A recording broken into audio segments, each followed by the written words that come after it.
Chris Savina with American Outdoor News, and today we got two very special guests from one of my favorite companies out there. I discovered this about a year ago, and man, this company's literally on fire. We have Louis and Chris from Exothermic Technologies. Guys, thanks so much for coming on. Thanks for having us. Glad to be here. Now, I saw your product about a year ago, and I looked at it and I said, flamethrower. I gotta have one of those. Is that the type of reaction you get when people see your product?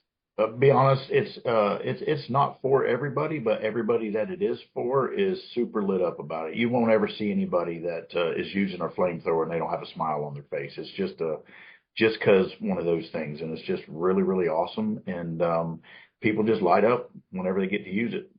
No pun intended there, right? Now, how did you start the company? What possessed you to make flamethrowers? Well, my business partner is a very successful businessman, and my background is a firefighter. I'm a retired firefighter from St. Lucie County down here in Florida. I was there almost 31 years, and I was fortunate enough to start at a young age, and then at age 50, I retired from there, and I was wanting to invest in something to get something going, not necessarily knowing it was going to be flamethrowers at the time, but we were entertaining different ideas, and we got introduced to Chris. We did a face-to-face. We flew him down. We had some meetings. He has an extensive background in engineering and working with the flamethrowers years before we actually got together. But we kind of incorporated a really cool team and got this thing going. Did some really cool upgrades with arc ignitions and different things that we did, and one thing led to another. You know, we really had some cool ingredients for success with the sales team that we have, with the product that we have, and it just took off. It literally took off. I was telling you just a few minutes ago, the first 800 that we assembled, the sales team opened 114 retail stores with those 18, and now we're at close to 650 with 8 distributors. And how long you been in business? Since 2019. And then production, Chris, when did we actually, was it May of 2019? May of 2020 is when we started shipping. And since then, we've done over 40,000 units. So we are the #1 manufacturer of this type of product by far. We definitely took over the market by storm. And that's partly, obviously due to our winning team here. We've got, a national sales team that has relationships with dealers across the country. So we immediately got our product into those gun stores, those hardware stores in front of people, and word spread. And that's really what cemented our position there.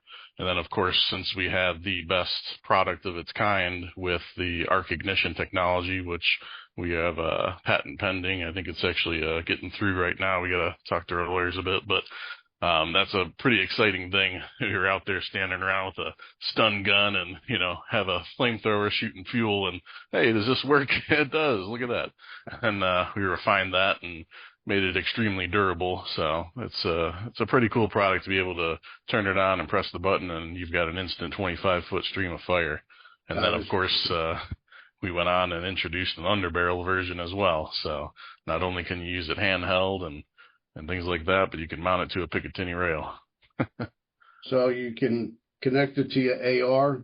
When you run out of rounds, you could just set them ablaze.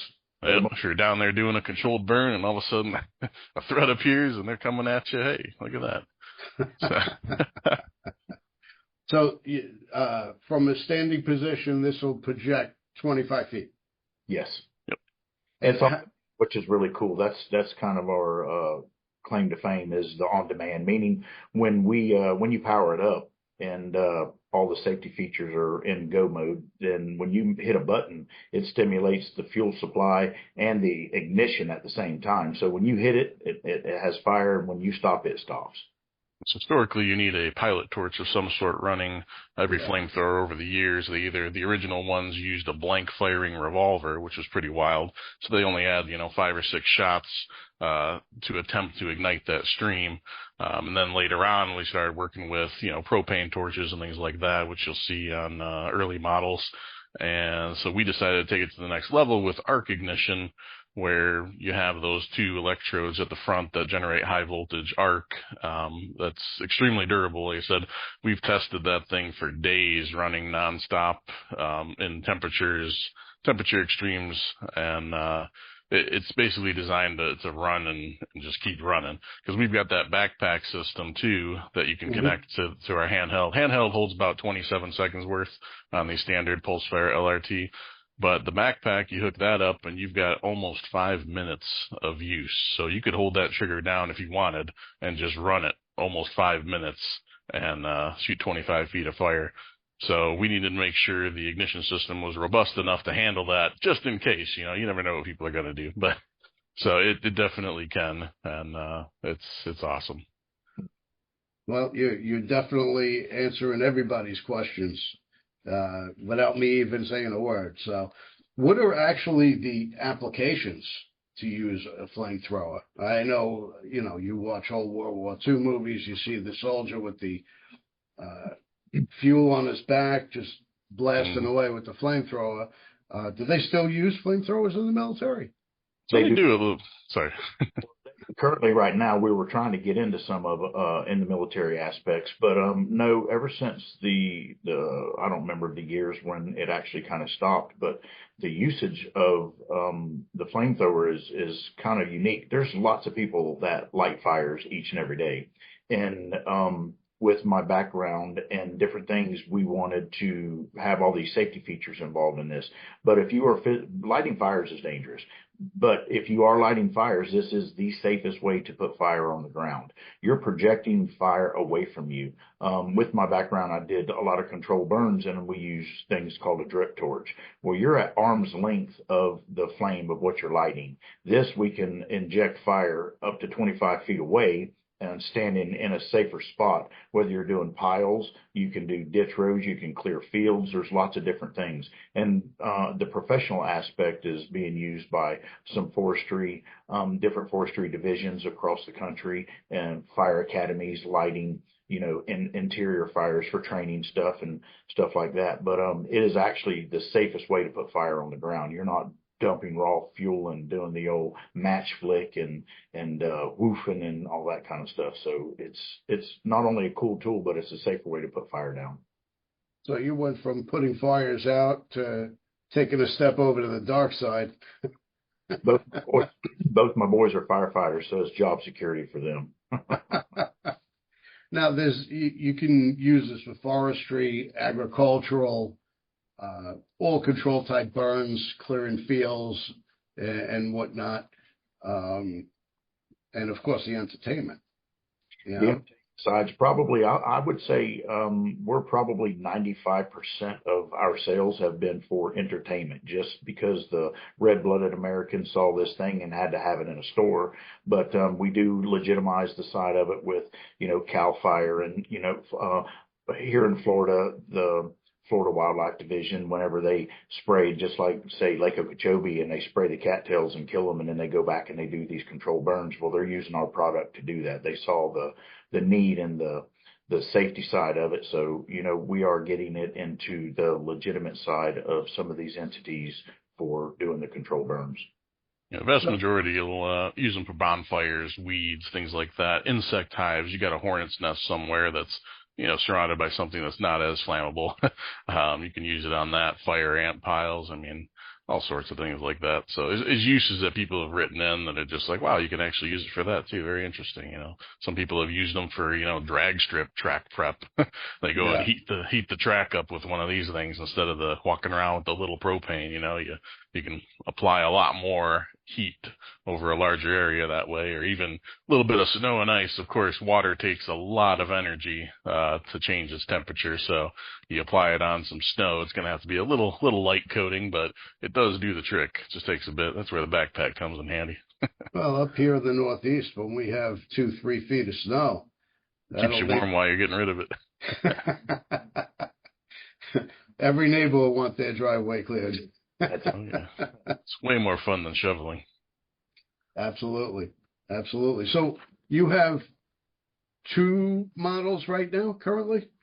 Yes, we do. We have our flagship. It's called the LRT, Long Range Torch, handheld, robust, set it down, way cool. The underbarrel is the second one we came out with. We call it underbarrel because it can be attached to a Picatinny underneath whatever kind of firearm that you have. But it is also still a standalone handheld. It comes with a handle that, when removed, that where that handle slides in on that rail, it'll slide right onto a Picatinny.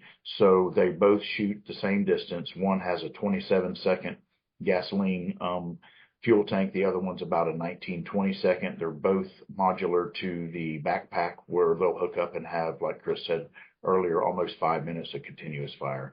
They both shoot about 25 feet, same pump, same nozzle, just one's a little more compact and the other's the one that we originally came out with. 5 minutes of continuous flame is, you can do a lot of damage and have a lot of fun with that. We did a controlled burn and we probably burned approximately 10 acres and we spot, Wow. you're just going and you just spot shoot, you don't keep it down for 5 minutes and you're just walking along and giving it little blasts. And we rang 10 acres and still probably had over half of a tank of fuel to light 10 acres. So it does go, quite a bit. You don't just hold it down the whole time. Most people don't hold it down all the time. I guess if you wanted to, you could, but you're giving little 2 or 3 second blasts whenever you're, doing control burn stuff, and it lasts a while. That's really remarkable. It's an incredible product. And, like I said, I saw it and caught my attention right away. And everybody that I've shown it to, it's like a kid in a candy store. That's it. We've done different shows and displays and done things, and you're going to have naysayers out there, and this product isn't for everybody. I've never handed to a naysayer and them do it and then not change their mind and actually have a smile on their face while they were doing it. So it was that was a feather in our cap, that's for sure. Now, is there regulations? Does it vary from state to state, or you could sell this anywhere? So I'm gonna let Chris handle this one. So he's pretty versed in the legality side of where they can be used. Yeah, so technically what we have, we call it the long range torch because that's technically all it is. It's essentially the same function of a lighter, just at a larger scale. You're emitting a fuel, you're igniting it on the way out. So pretty much the laws across the country, all the states, they don't really specify an item like this typically. Now obviously the more popular we get and things like that, that might change, but it's kind of hard to prohibit something like this. But California, of course, came up with something that'll do that because they have laws for everything. They specifically call out portable flamethrowers that basically mounted a greater that instead of ignites a stream. So what we did for California is we developed a nozzle that was a spray nozzle. So now it's not a stream. And then also it's designed to go about 6 to 8 feet maximum. So it's a very hot blast that ignites, and everything's atomized. So it's very hot right in front of you, but it lets us sell them in that state and get them in there. And of course we have the regular nozzle as well that, we can sell that no problem. It's got labels all over the place saying not to install it in California. But, everybody buys them in California for when they go on, their out of state trips or, if they're selling it, things like that. Of course, we don't know, but and then of course, Maryland actually has flamethrowers written into their laws as far as destructive devices go. So technically, it kind of falls under like an NFA item at that point in that state. We just avoid that. It's such a small, nobody in Maryland really wants it anyway. So it's a tiny market there. But pretty much everybody else, it's open. In Michigan, there's one city where the mayor, he was, I don't know if he's still the mayor, but he's a very anti-fireworks, anti-fun kind of guy. So he found a flamethrower company that was working on stuff there and wanted to shut that down. So the city of Warren, Michigan is also not allowed. But other than that, all across the country, 100% legal, just as much as a lighter or, buying a chair from the store. So we can ship it straight to somebody's door. A lot of FFLs are selling them, hardware stores, but you don't need a form. You don't have to fill anything out to buy it or anything like that. So. Does it have to be sold from through an FFL, or it could be sold anywhere? No, that's what I mean. It can be sold straight from our website. We're not an FFL. And I mean, hardware stores and things like that, other, general stores. So, there's no forms to fill out or anything. It's not a regulated item. Yeah, there's no 4473 required with this. Anybody, pawn shops sell them, feed stores sell them. We're getting into the agricultural side with a lot of, privately owned, they're looking like a Tractor Supply store throughout the middle of the states. They've just got on board and carrying them. So it's just a wide array of people that are purchasing. Well, it's kind of hard to compare them to a lighter. You're not accidentally going to torch your friend with the lighter. Yeah. Luckily, we've introduced a lot of safety measures, of course, because safety is one of our highest priorities with this product being what it is. I mean, it's the safest that a flamethrower can be. It's on demand. There's no pressurized system inside it. So you're not dealing with a high strap to your, on board. You don't have to deal with CO2 and that % battery powered. So it uses a fuel pump, fuel from a non-pressurized reservoir, just like filling up a gas, like a weed whacker or lawnmower, things like that. Mm-hmm. You fill it up with fuel, you turn it on, you press the button, it's pulling the fuel from the tank and sending it through the nozzle in that moment when you're pressing it. So that's the only time that pressure is generated, and it's only between the pump and the nozzle.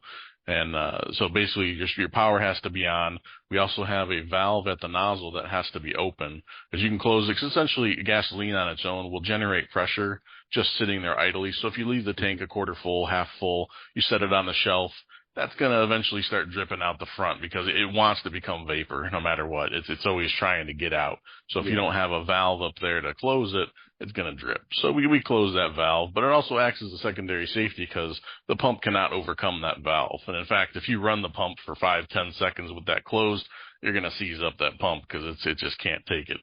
And then, of course, we also have a flip-up safety switch on the rear handle. That was one of the things we implemented immediately after realizing pretty much everybody, as soon as they get the flamethrower, they want to show it off to their family and friends. They're out there lighting stuff. Here, try it out. It's still on. The first thing they do when they grab it, their thumb goes right on the button. And, Yep. oh, we got fire all of a sudden. So we try to put a lot of steps in the way before shooting fire and make sure everybody's well aware of how it functions and what to do to make it do what it does. And not to do it unless they're out in a safe area pointed in the right direction. So how does somebody come about becoming a dealer? We have people that call in all the time, and anybody who wants to become a dealer will have a sales rep reach out. The sales reps cover all the states. So there's a sales rep that will be represented in that person's area. So we would have them contact them, and they would either steer them directly to us or possibly even go through distribution. It's according to the size and how much business they want to do, whether it'll be a factory direct or we also have 8 distributors which sell throughout the entire country to all the outdoor shops. So either way, they'll either be direct or go through distributor, but we'll have a sales rep get a hold of them. They'll get a hold of them within one day and get them set up. And how does somebody find you? If they go on Exothermic.tech, our webpage is super, super cool. It shows about us. It shows what we stand for. It tells about our warranties. It has how-to videos. It has dealer locator.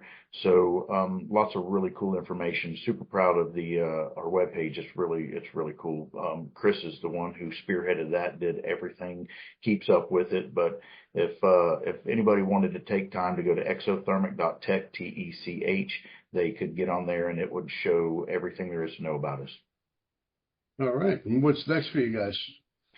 Not sure. We have a really cool new, it's the same LRT that we currently have, but we're going to be doing it in a newer finish that's coming up. So that's going to be shown at SHOT Show. We'll be going to SHOT Show here coming up. And just keep refining. You know, we did a couple new updates on the existing LRT and just keep refining what we have. We have a couple things down the road that we're probably going to be working on, but we're not going to let the cat out of the bag yet. All Speaking right. of SHOT Show, we'll be at booth 44347. We got a 10 by 30 on the first floor, right next to one of the cafeterias. So should be a prime spot there. We're going to have TVs up galore. We'll have all the products that people we'll have multiple LRTs, UBFs, and of course the new finish option available for people to handle and talk to us. And we'll have patches and stickers and things like that, of course. But, so you can meet and greet us there and talk about flamethrowers. Yeah. Are you going to be at range day? No. They tend to not like flamethrowers at range day, which is kind of weird because it's around Vegas and it's a big dirt pit. I mean, what are they afraid of, that we're going to light on fire out there? Yep. But yeah. We kind of got shot down. Well, I'll see you at SHOT Show, and I'm definitely looking forward to it. Cool. Come by, and if you want to set up something there and do a little something from the booth right there also, we can do that. So that'll be cool. Yeah, absolutely. Absolutely. Well, I appreciate your time. I will see you guys there. Don't forget to check out their website. They got some great models. Once you get your hands on one, you're going to want to have one. That's a fact, and I certainly appreciate you having us today. All right. I'll see you guys soon. Thanks, Chris. again. All righty.